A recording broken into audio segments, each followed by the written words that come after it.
दोस्त पीछे की वीडियो में डिस्कस कर चुके हैं कि ये हमारा जो सन है ये क्यों है एक ultimate source of fossil fuels का। ओके, मैंने उसमें बताया था कि हम आने वाले टॉपिक्स में डिस्कस करेंगे कोल के बारे में, पेट्रोलियम के बारे में।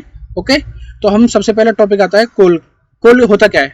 हिंदी में इसको बोलते हैं दोस्तों कोयला। ठीक है, अब देखो ये इस फोटो में आपको कुछ दिखा भी रखा है, एक पत्थर जैसा, ये इसी को बोलते हैं कोयला। ठीक है, ये सबसे पहले एक्सट्रैक्ट कहाँ से करा जाता है? सबसे पहले इसे माइंड में होना चाहिए कि निकला कहाँ से है। अब देखो इसको खुद थोड़ा दिमाग चला के देखो कि ये बना कहाँ से है। देखो इसकी शेप देखो, ये कुछ पत्थर के जैसी दिख रही है ना, तो सीधी सीधी बात है ये जमीन को खोद के निकाला हुआ, जहाँ पे पत्थर टाइप का कुछ स्ट्रक्चर प्रेजेंट होगा। ठीक है, तो इससे देखो आप अंदाजा लगाओ कि ये निकला कहाँ से होगा।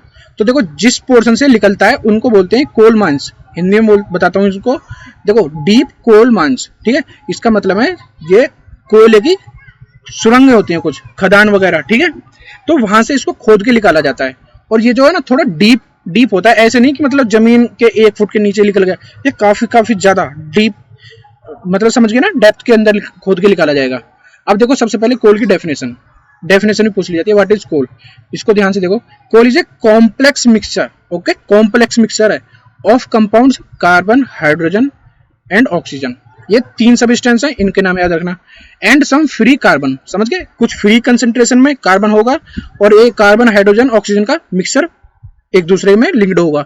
फिर इसके बाद में थोड़े से अमाउंट में नाइट्रोजन भी होगी और सल्फर कंपाउंड्स भी होंगे। समझ गए ना कहने का मतलब, नाइट्रोजन की भी कंसेंट्रेशन थोड़े अमाउंट में प्रेजेंट होगी और सल्फर कंपाउंड भी होंगे।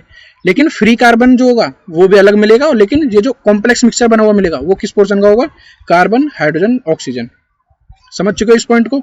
अब फिर एक इंपॉर्टेंट पॉइंट आता है कि इससे बनाया क्या जाता है। सबसे पहले सिंथेटिक पेट्रोल। ओके, देखो ये नॉर्मल पेट्रोल नहीं है, ये है सिंथेटिक पेट्रोल, जो मतलब ह्यूमंस ने डेवलप किया है, इसलिए इसके वर्ड क्या है? सिंथेटिक आया। एक चलो आगे के लिए हिंट दे देता हूँ कि ये सिंथेटिक वर्ड होता क्या है। सिंथेटिक का मतलब होता है कि जहाँ पे इंसान अपनी नॉलेज को यूज करके कुछ नया डेवलप कर रहे हैं। देखो जैसे अब ये सिंथेटिक पेट्रोल है, तो ये वाला पेट्रोल और जो वैसे क्या बोलते हैं क्रूड ऑयल से एक्सट्रैक्ट करा जाता है पेट्रोल, उसमें डिफरेंस है। क्यों? क्योंकि ये जो है ये ह्यूमंस ने अपनी नॉलेज को यूज करके बनाया गया है। तो ऐसे अगर मैं आपको एक वर्ड देता हूँ सिंथेटिक डीजल, तो आप समझ चुके हो ना कि जो क्रूड ऑयल से डीजल एक्सट्रैक्ट होता है उससे कुछ हटके डीजल होगा, तो उसको हम बोल देंगे सिंथेटिक डीजल। ओके, अब नेक्स्ट इंपोर्टेंट पॉइंट आता है, a lot of heat produced during the burning of कोयल which makes it good fuel. समझ गए, इस कोयले को हम अच्छा गुड फ्यूल क्यों बोल रहे हैं? समझ गए, इसके असली रीजन ये होता है कि अगर इसी साइज का, ध्यान से सुनो मैं क्या बोलूंगा, इसी साइज का अगर हम कुछ और फ्यूल बर्न करते हैं तो उसके कंपैरिजन में कोल को बर्न करने पे काफी ज्यादा अमाउंट में हीट प्रोड्यूस होगी। तो इसी प्रॉपर्टी की वजह से इसको हम गुड फ्यूल बोलते हैं। ओके, अब देखो यहाँ पे एक वर्ड आता है, उसको ध्यान से देखना। Word is destructive distillation. इस वर्ड को नोट करो और फिर इसको ध्यान से सुनो, मैं बताऊंगा क्या इसके बारे में। देखो कोल है, ठीक है, पत्थर की शेप में। अब सपोज करो इसकी बर्निंग स्टार्ट करते हो, यहाँ पे आप स्टार्टिंग में, मतलब मैं बोल रहा हूँ स्टार्टिंग में तो आपको कुछ ऑक्सीजन चाहिए होगी। समझ गए, इग्निशन को स्टार्ट करने के लिए। फिर क्या होगा, जब वो कोल की एब्सेंस, वहां पे बर्निंग हो चुकी है स्टार्ट। ओके, फिर आप क्या करते हो, ऑक्सीजन की कंसंट्रेशन कम कर देते हो। जो रेट ऑफ फ्लो है ना एयर का, उसमें आप ऑक्सीजन की कंसंट्रेशन को कम कर रहे हो। तो क्या होगा, उसमें क्या होगा कि ये जो कोयला है ना, इसमें जो एक वोलेटाइल नेचर के कंपाउंड होंगे, जैसे कि सपोज करो अभी मैंने ये बताया था कि कोयल किस किस चीज का मिक्सचर है। देखो सल्फर कंपाउंड भी था, कुछ नाइट्रोजन अमाउंट भी था, और ये हाइड्रोजन और ऑक्सीजन भी होगा। तो ये चीज इसमें वोलेटाइल नेचर शो करेंगे। तो जब हम इनको हाई टेम्परेचर पे और एब्सेंस ऑफ ऑक्सीजन पे कंटिन्यूसली इनको बर्न करते चले जाएंगे, तो इसमें कोक जो होगा 98% के अराउंड सिर्फ कार्बन बचा रह जाएगा। मेरा कहने का मतलब समझो कि अगर आपको कार्बन की किसी भी तरीके से आपसे कोई कहने लगे कि दोस्त मेरे को कार्बन की जरूरत है, और लेकिन मेरे पास इतना अमाउंट नहीं है कि मैं प्योर अमाउंट में कार्बन खरीद पाऊं, बिकॉज प्योर कार्बन की जो प्राइस होगी वो काफी ज्यादा हाई होगी मार्केट में। तो आप कैसे बना सकते हो इस चीज को? आप ऐसे बना सकते हो कि सिंपली कोल को लेना है और स्टार्टिंग में हमको बर्निंग के लिए थोड़ा हाई अमाउंट में ऑक्सीजन सप्लाई करना होगा। उसके बाद में क्या करना है हमको, सिर्फ ऑक्सीजन की सप्लाई कम करते चले जाओ, और एक ऐसा टाइम आएगा कि एयर सप्लाई होती रहेगी विदाउट ऑक्सीजन, मतलब एब्सेंस ऑफ ऑक्सीजन वाली एयर, और सीधा सीधा हम वहां पे ऑब्जर्व करेंगे कि कंसंट्रेशन ऑफ कार्बन वो बढ़ चुकी है, और जो बाकी के कंपाउंड थे कौन कौन से, एक तो ये सल्फर कंपाउंड और नाइट्रोजन और ये ऑक्सीजन, हाइड्रोजन, ये सारे वोलेटाइल नेचर शो करके ये सारे के सारे वहां से निकल चुके होंगे। तो लास्ट फाइनल प्रोडक्ट क्या बचेगा, एक कार्बन कंपाउंड बनेगा और उसकी कंसंट्रेशन कितनी होगी, ये सबसे ज्यादा इंपॉर्टेंट है, 98%। समझ गए कि मतलब हम 100% के कितने करीब पहुंच चुके हैं। इसका पर्पस यही था टॉपिक को समझाने का। वर्ड का नाम क्या था, डिस्ट्रक्टिव डिस्टिलेशन, वर्ड को याद रखना। एक और इसकी इंपॉर्टेंट प्रॉपर्टीज है कि जब कोक बर्न होता है ना, ओके, तो ये एनवायरमेंट के लिए कोई एयर पोल्यूशन नहीं क्रिएट करता। समझ गए, इसमें मतलब जो स्मोक निकलने की टेंडेंसी होती है वो काफी ज्यादा कम होती है। बस ये इसको ध्यान रखने की इंपॉर्टेंट पॉइंट है इसमें।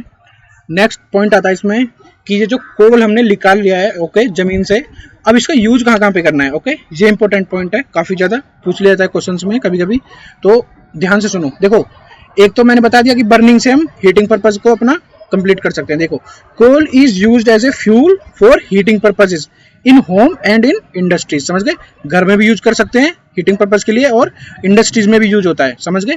फिर नेक्स्ट पॉइंट आता है, coal is used as a fuel in thermal power plant for generating electricity. Okay, देखो जहां पे आप थर्मल पावर के लिए कैसे यूज होगा, एक चीज नोटिस करना, जहां पे आपने कोल बर्न किया, आप उस हीट से वाटर को गर्म कर सकते हो, और जब वाटर गर्म होगा तो क्या रिलीज होंगी, वाटर वेपर्स, और वो जो हाई वाटर वेपर की जो स्टीम है, ओके, जिसमें काफी ज्यादा प्रेशर होगा, वो जब हम टरबाइन ब्लेड पे मारेंगे तो सीधी सी बात है वहां पे आप मोमेंट कुछ देख सकते हो, और जहां पे मोमेंट और ये टॉर्क प्रोड्यूस हो गया, सीधी सीधी बात है हम एक शाफ्ट में रोटेशन ऑब्टेन करते हैं, और जहां पे रोटेशन आ जाए समझ जाना कि वहां पे आप इलेक्ट्रिसिटी प्रोड्यूस कर सकते हैं। समझ गए मेरा वर्ड कहने का मतलब, रोटेशन जहां पे आप प्रोड्यूस कर दोगे वहां पे ऑब्वियस सी बात है आप जनरेट इलेक्ट्रिसिटी को प्रोड्यूस कर सकते हो।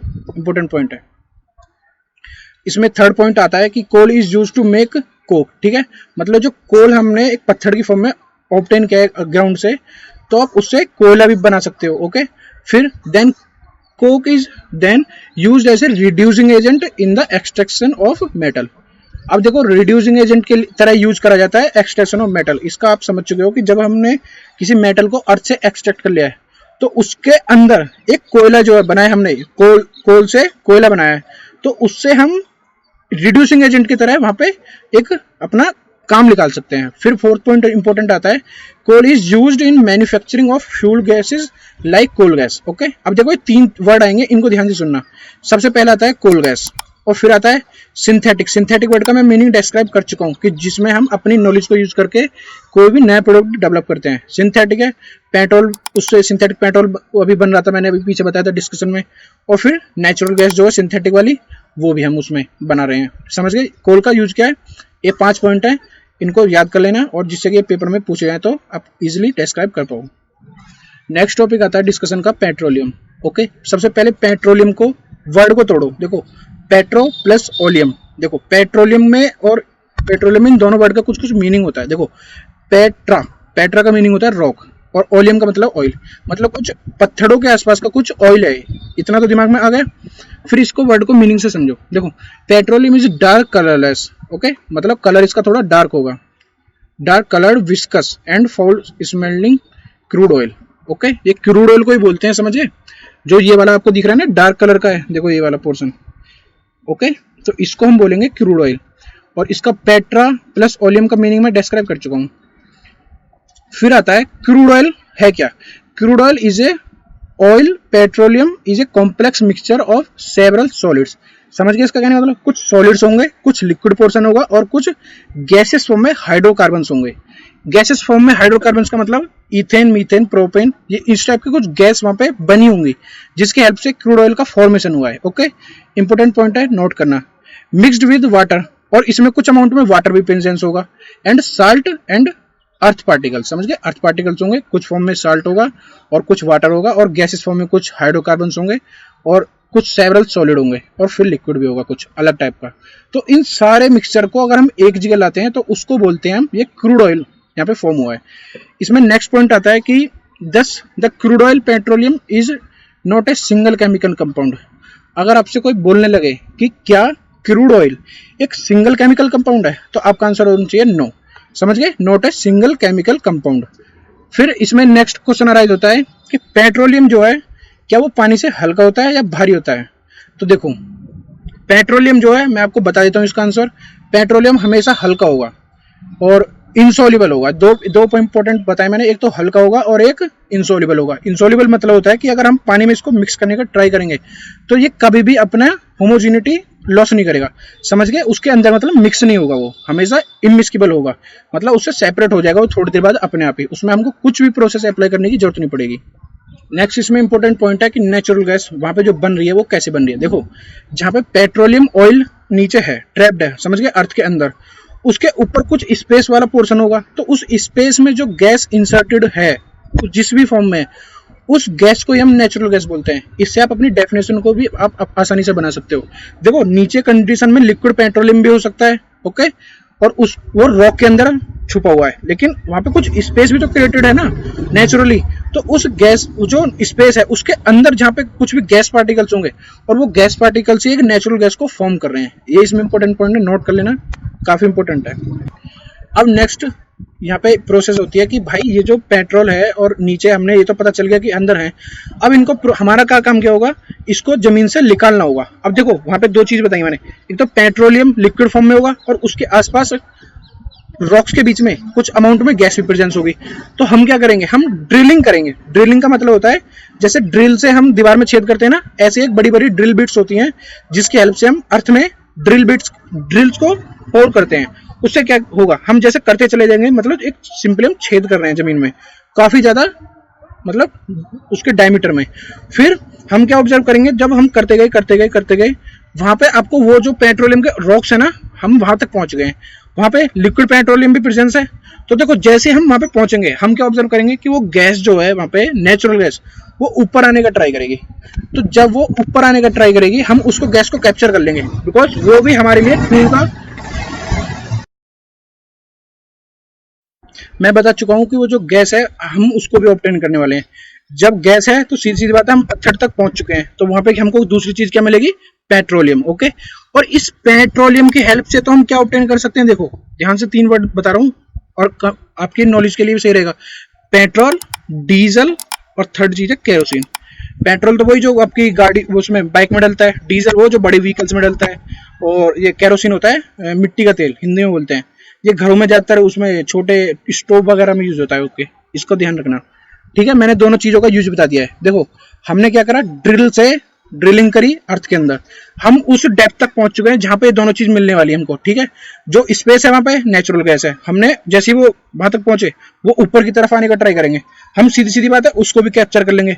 जो कैप्चर करी हुई गैस है उसको बोल रहे हैं हम नेचुरल गैस। सेकंड चीज है पेट्रोलियम, जो वहां पे लिक्विड पत्थरों के बीच में भरा हुआ है, उससे हम क्या ऑब्टेन कर सकते हैं, ये 3 चीज, पेट्रोल, डीजल और केरोसिन। ये इंपॉर्टेंट पॉइंट है।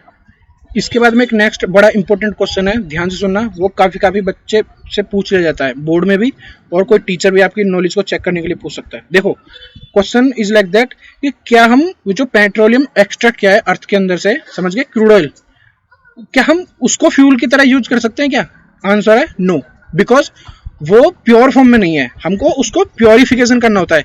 बिकॉज मैंने बताया था ना उसमें कुछ सॉलिड्स भी हैं, ओके, सॉलिड्स तो वो बर्न होने वाले हैं नहीं, तो हमको क्या करना होगा, उसको एक्सट्रैक्ट करके मतलब प्योर फॉर्म में बनाना होगा। और जब हम प्योर फॉर्म में लाते हैं उसको, तो 3 कंपाउंड ज्यादातर हम बनाते हैं, पेट्रोल, डीजल और केरोसिन।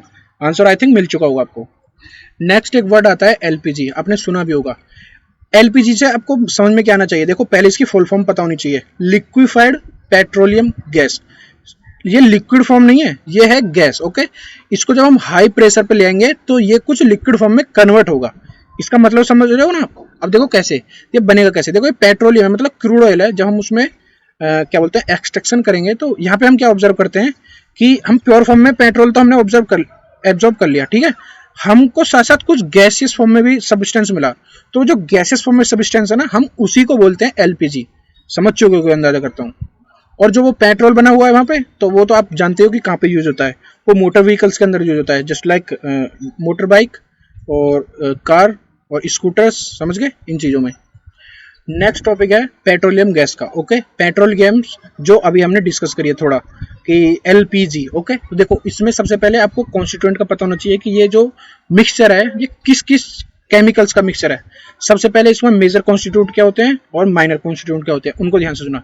इसमें मेजर अमाउंट में है ब्यूटेन और माइनर अमाउंट में है प्रोपेन और इथेन। ये मैंने हाईलाइट कर रखा है, इनसे आपको नोट कर लेना है, ओके। और इसमें एक और चीज इंपॉर्टेंट है कि ये बनता कैसे है। जब हम पेट्रोल को एक्सट्रैक्ट कर रहे होते हैं ना, तो एक फ्रैक्शनल डिस्टिल से प्रोसेस होता है। बस ये चीज ध्यान रखो, अगर अगर वैसे तो मेरे अंदर जैसे 9th क्लास का टॉपिक है, पढ़ चुके होंगे, लेकिन अगर पढ़ भी नहीं रखा है तो मैं आपको एक थोड़ी सी हिंट देता हूँ कि इसमें कुछ सेपरेशन होता है, समझ गए, लेयर बाय लेयर का जो लिक्विड्स अरेंजमेंट है उनसे कुछ ना कुछ लेयर बाय लेयर का सेपरेशन होगा, तो उसकी हेल्प से हम इसको गैस को ऑब्टेन कर लेंगे। अभी समझ में नहीं आएगा कोई दिक्कत नहीं है, ये इसका इंपॉर्टेंट टॉपिक भी नहीं है, बस इस प्रोसेस का यहाँ पे नाम याद रखना है आपको। ओके, जब केमिस्ट्री का डिस्कशन होगा हमारा स्टार्ट, उसमें प्रॉपर तरीके से समझा दूंगा मैं इसको विद डायग्रामेटिकल। ओके, तो नेक्स्ट इसमें पॉइंट है इंपॉर्टेंट का, आपने ये चीज तो समझ लिया, इसमें 3 सबस्टेंस हैं, कौन कौन से, प्रोपेन, ब्यूटेन और इथेन। ओके, अब देखो इसमें इंपॉर्टेंट पॉइंट क्या है। इंपॉर्टेंट पॉइंट ये है कि ये एटमॉस्फेरिक प्रेशर, ये जो मतलब इस टाइम पे हमारा अर्थ जो हम पे प्रेशर अप्लाई कर रहा है, इस प्रेशर पे तो ये है गैसेस फॉर्म में। ओके, आपने देखा भी होगा कि जैसे ही सिलेंडर के अंदर तो है हाई प्रेशर, वहां पे तो लिक्विड फॉर्म में है। सिलेंडर में आप ऐसे लगे देखोगे ना, आपको फील होगा कि इसमें कुछ ना कुछ लिक्विड अंदर फील है, लेकिन जैसे आप उसको प्रेस करते हो उसकी वॉल को, तो उसमें से गैसेस फॉर्म में रिलीज होता है। तो समझ रहे हो ना कि जब गैस के अंदर हाई प्रेशर है तो वो लिक्विड फॉर्म में स्टेबल है, लेकिन जैसे ही आप हाई प्रेशर से लो प्रेशर में उसको लाने का ट्राई करते हो, इन तीनों गैसेस के मिक्सचर को, तो वो गैसेस फॉर्म में कन्वर्ट हो जाता है। समझ गए, कहने का मतलब क्या है कि लिक्विड फॉर्म से गैस फॉर्म में कन्वर्ट हो रहा है। ये इंपॉर्टेंट पॉइंट है।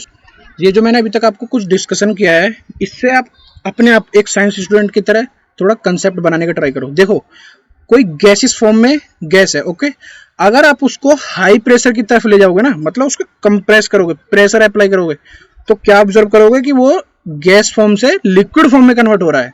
लाइन को इंपॉर्टेंट है, ध्यान से सुनो कि जैसे ही हम उसको हाई प्रेशर की तरफ ले जा रहे हैं, तो वो हाई प्रेशर पे गैस जो है वो लिक्विड फॉर्म में कन्वर्ट होना स्टार्ट हो गया। इसी की वजह से तो सिलेंडर में भाई 15 किलो के गैस के आसपास, ये जो देखो भाई साहब यहाँ पे ले जा रहे हैं, ये सिलेंडर में 15 किलो का तो आसपास ये सिलेंडर है, और 14-15 किलो के आसपास ही इसमें गैस भर रखी है।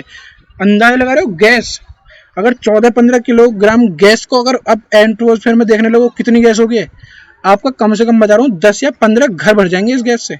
लेकिन जब हम इसमें प्रेशर अप्लाई कर रहे हैं और कंप्रेस कर रहे हैं, तो क्या है, एक छोटे से सिलेंडर के अंदर वो कंप्रेस हो चुकी है। इस चीज से आप अंदाजा लगाओ प्रेशर का कितना बड़ा रोल इंपॉर्टेंट है यहाँ पे। इस पिक्चर को देख के आप अंदाजा लगा सकते हो। ओके, समझ गए ना क्यों बोल रहा हूँ मैं। देखो 29 kg के अराउंड ये होता है सिलेंडर का overall weight with filling, full filling condition. तो उसमें 14-15 किलोग्राम के आसपास इसमें होता है खाली आयरन का वेट, और 14-15 इसमें किलो की गैस होती है लिक्विड फॉर्म में, ठीक है। और वही गैस अगर आप एनवायरनमेंट में रिलीज कर दोगे तो कितना ज्यादा स्पेस चाहिए होगा, अगर आपको एटमॉस्फेरिक प्रेशर पे वो उसको रिलीज कर रहे हो। तो आपने कुछ सिचुएशन में सुना भी होगा कि सिलेंडर की गैस लीक हो गई और काफी बड़ी मतलब एक्सीडेंट हो जाते हैं, घर के घर उड़ जाते हैं। क्यों? क्योंकि वो जो काफी ज्यादा स्पेस में स्प्रेड हो चुकी है, मतलब फैल चुकी है। और इसकी प्रॉपर्टी क्या है, बर्निंग, मतलब आग लग सकती है इसमें। तो जब ये इतने ज्यादा स्पेस में एक साथ से कोई बर्न होगा कंपाउंड, तो सीधी सीधी बात है ना, एक्सप्लोजन हो गया। तो इसी वजह से कहते हैं मतलब कि सिलेंडर की गैस वगैरह कभी भी खुली मत छोड़ो। तो ये तो मतलब मेरी काफी कहने का मतलब ये एडिशनल इन्फॉर्मेशन है, लेकिन आप कुछ कुछ अंदाज लगाओ इसमें प्रेशर का कितना बड़ा रोल है सिलेंडर में। ओके, इसलिए कभी आपके घर भर में जब आप सिलेंडर लेने जाओगे, कभी कभी आपकी मम्मी जी भी कह देंगे कि सिलेंडर देख के लाना, लीक ना हो रहा हो। इसका पर्पज समझ गए ना, कहने का मतलब क्या है। अगर एक तो हाई प्रेशर है, वैसे है, थोड़ी सी गैस निकल रही होगी तो वो पूरा की पूरा सिलेंडर की गैस थोड़ी देर में ही निकल चुकी होगी। तो उसको पहले ही हम टेस्टिंग करके लाते हैं कि भैया दिखाना इसमें से गैस रिलीज तो नहीं हो रही। कुछ कुछ बंदे पता क्या करते हैं, वॉल के ऊपर पानी डाल देते हैं, पानी डाल देंगे। पानी से क्या होगा, वो गैस बबल्स क्रिएट करेगी। तो अगर एटमॉस्फेयर में वो गैस बबल्स आ गए तो हम कह देंगे कि ये जो सिलेंडर है लीक है। लेकिन अगर नहीं आ रहे तो 100% वो सील प्रूफ है। नेक्स्ट इसमें इंपॉर्टेंट पॉइंट आता है कि क्वेश्चन भी बनता है यहाँ से कि कुछ एडवांटेज बताओ एलपीजी के और फ्यूल्स के कंपैरिजन में। ओके, सबसे पहला इसका देखो, अगर हम किसी फ्यूल को अच्छा फ्यूल बोलेंगे तो सीधी सीधी बात है उसमें हमको कैलोरीफिक वैल्यू जो है काफी हाई अमाउंट में होनी चाहिए, और ये प्रॉपर्टी हमको एलपीजी के अंदर मिलती है। अब देखो कैसे दोस्त, अगर हम 1 ग्राम एलपीजी को बर्न करते हैं तो इसमें हमको 50 किलो जूल, मतलब 50 किलो जूल 1 ग्राम से ही हमको एनर्जी मिल जाएगी।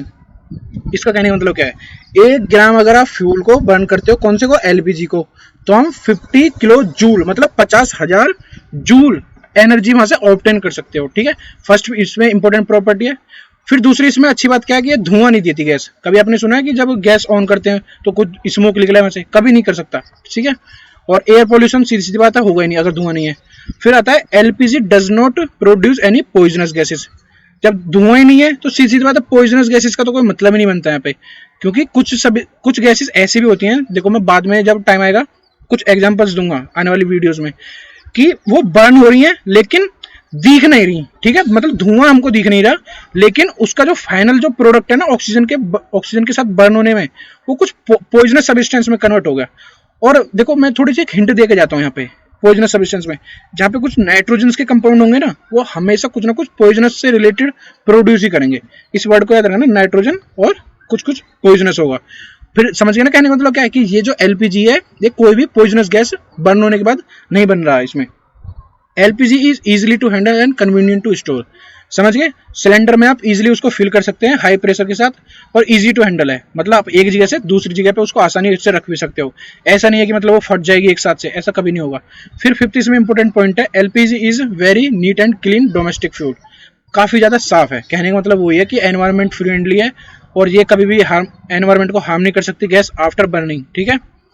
और डेंजरस तो मैंने बता दिया था अभी थोड़ी देर पहले examples. LPG Burns in kitchen stove with A smokeless flame and hence does not cause any air pollution. इसका ये तो फायदा हो गया, लेकिन इसका कोई भी डेंजर इस टाइप से, देखो ध्यान से सुनना दोस्त, जब ये आप इसको किचन के अंदर ऑपरेट करते हो गैस को, तो आप क्या ऑब्जर्व करते हो कि एक छोटा सा स्पार्क भी कितनी बड़ी फ्लेम को इंट्रोड्यूस करा सकता है। ध्यान से आपने कभी देखा होगा कि एक लाइटर होता है, उसमें बिल्कुल एक माइक्रो लेवल का स्पार्क भी जनरेट जब हो जाता है ना, और वहां पे गैस थोड़े अमाउंट में एयर के साथ मिक्स हुई हो, वो कितनी जल्दी फायर को कैच करता है। तो इस चीज को हम कंसिडर करो अपने माइंड में थोड़ा ध्यान से, कि थोड़ा सा स्पार्क भी इतनी बड़ी फ्लेम को इंट्रोड्यूस करा रहा है। तो अगर कहीं पे ज्यादा अमाउंट में प्रेजेंस हुई गैस, समझ गए, और आप इस गैस को कहाँ पे यूज कर रहे हो, अपने किचन के अंदर, तो अगर वहां पर रिलीज हो गई है और वहां पे आपने गलती से किस छोटा सा स्पार्क दे दिया, तो समझ गए ना मेरा अभी कहने का मतलब क्या है, कितना बड़ा धमाका हो सकता है घर के अंदर, और काफी ज्यादा डेंजर है अपने घर के लिए और आपकी हेल्थ के लिए भी। अब नेक्स्ट इंपॉर्टेंट पॉइंट आता है प्रिकॉशंस ऑफ यूजिंग एलपीजी। इसका हिंदी मतलब है कि जब आप एलपीजी को यूज कर रहे हो, आपको कुछ कुछ सावधानियां बरतनी चाहिए। अब वो कैसी सावधानी होंगी, देखो कुछ गैस सिलेंडर है, ओके, इसके पास कभी भी, समझ गए ना, ये जो आयरन की वॉल है यहाँ पे, इसके पास कभी भी आप स्टोव जैसी चीज मत ले आना। क्यों? क्योंकि सपोज करो आप इन्हें स्टोव ले आए और यहाँ पे एलपीजी गैस इंटरनली फिल्ड है वहां पे, तो क्या पता उस टेम्परेचर के डिफरेंस के वेरिएशन की वजह से कुछ वहां पे लीकेज कंडीशन स्टार्ट हो जाए। समझ गए ना, क्योंकि वो भी तो एक या तो वेल्डिंग से जॉइंटेड है, और वेल्डेड जॉइंट जो होगा उस वाले जो प्रॉपर स्ट्रक्चर है आयरन का, देखो इस चीज से अंदाजा लगाना। एक चीज मैं आपको दिखाई देता हूँ यहाँ पे, ये जो शेप है यहाँ पे देखो, ये मैंने जूम कर दिया, आप इस लाइन को देख रहे हो, यहाँ पे इस सिलेंडर के बीच में एक लाइन है, ये क्या है, एक वेल्डेड पोर्शन है, ओके, और यहाँ पे आपने कुछ यहाँ पे स्टोव जैसी कुछ चीज लिया है, तो यहाँ पे प्रेशर एग्जर्ट होगा और सीधी बात है वेल्डेड है, तो वेल्डेड ये वाला पोर्शन जो है इसके कंपैरिजन में, यहाँ के कंपैरिजन में काफी ज्यादा स्ट्रेंथ में लो होगा। और यहाँ पे आपने अगर कुछ गर्म चीज या स्टोव जैसी चीज लिया है, तो सीधी सीधी बात है वो प्रेशर अप्लाई की वजह से फट सकता है। ओके, फर्स्ट प्रिकॉशंस तो मैंने बता दिया है कोई। अब नेक्स्ट प्रिकॉशन देखो, काफी ध्यान से देखना, काफी इंपॉर्टेंट है जी। कभी देखो, जो मैंने अभी दूसरा एग्जांपल दिया था कि we should not use in hot flame like kerosene lamp stove near the gas cylinder, कि कोई भी गर्म वाली चीज को तो बिल्कुल भी पास नहीं लाएंगे। थर्ड इंपॉर्टेंट पॉइंट है इसमें, we should never use leaked gas cylinder. जो मैंने मम्मी जी वाला एग्जांपल दिया था कि मम्मी जी क्या बोलती हैं कि यार कभी भी वहां से जाके जो सिलेंडर एक बार चेक करके ले आना। सपोज करो वो वहीं से लीक वाला सिलेंडर आप घर में लेके आ चुके हो, और वो घर में जाके जब गैस काफी हाई अमाउंट में रिलीज कर देगा किसी किचन के अंदर, तो एक तो वहां पे खतरा हो सकता है। तो इसको हमको पहले ही देखना है कि लीक कंडीशन में सिलेंडर ना हो। फिर फोर्थ पॉइंट इंपॉर्टेंट होता है कि wall does not gate damage. जब आप उसको लेके आ रहे हो, उस वॉल के ऊपर डिपेंड है, समझ गए। एक छोटा सा वॉल है, उसमें अगर वो ही डैमेज आपने लाते लाते में कर दिया तो कितना बड़ा इंजरी हो सकती है। जहां पे आप बीच रास्ते में ला रहे हो वहां पे इंजरी हो सकती है, वहां से तो उसके बीच में रास्ते में कुछ तोड़ लाए, कुछ उसकी वॉल को डैमेज कर लाए, घर में आके देख रहे हो कि वो रिलीज करता जा रहा है, आप पे रुक नहीं रहा। तो समझ गए ना कहने का मतलब क्या है कि जब वो उसकी वॉल है उसको काफी अच्छी तरीके से प्रॉपर मेंटेनेंस के साथ लाना चाहिए, मतलब उसके आसपास किसी चीज की टक्कर ना हो जाए जिससे कि वो टूट जाए। बस ऐसे इंपॉर्टेंट पॉइंट है, थोड़ा ध्यान रखना है इनको। और इसमें फिफ्थ पॉइंट है कि जो उसका पाइप होता है, समझ गए, गैस का जो उस डिवाइस से कनेक्टेड होता है जहां पे आप उसको बर्निंग के लिए यूज करते हो, इन दो पॉइंट्स के बीच में जो पाइप कनेक्टेड है इसकी प्रॉपर मेंटेनेंस करनी होगी। मतलब आपको कुछ कुछ पीरियड्स के बाद में, मतलब कुछ कुछ समय के बाद, सपोज करो 1 महीना, 10 दिन, 20 दिन, 50 दिन के बाद आपको चेक करना चाहिए, वो चेक करना चाहिए ताकि वहां से कुछ लीकेज ना हो जाए। सपोज करो वॉल भी ठीक है, सिलेंडर से प्रॉपर वहां से निकल भी गैस ठीक रही है, लेकिन जहां पे पाइप कनेक्टेड है उस मशीन से, क्या पता वहां पे लीकेज हो। अगर वहां पे लीकेज हुआ तो भी वहां पे किचन में तो फैल सकती है ना वो गैस। तो इसमें इंपॉर्टेंट पॉइंट यही था। ओके, इन 5-6 इंपॉर्टेंट पॉइंट है, इनको ध्यान रखना। ठीक है, तो इस वीडियो को यहीं पर खत्म करते हैं। नेक्स्ट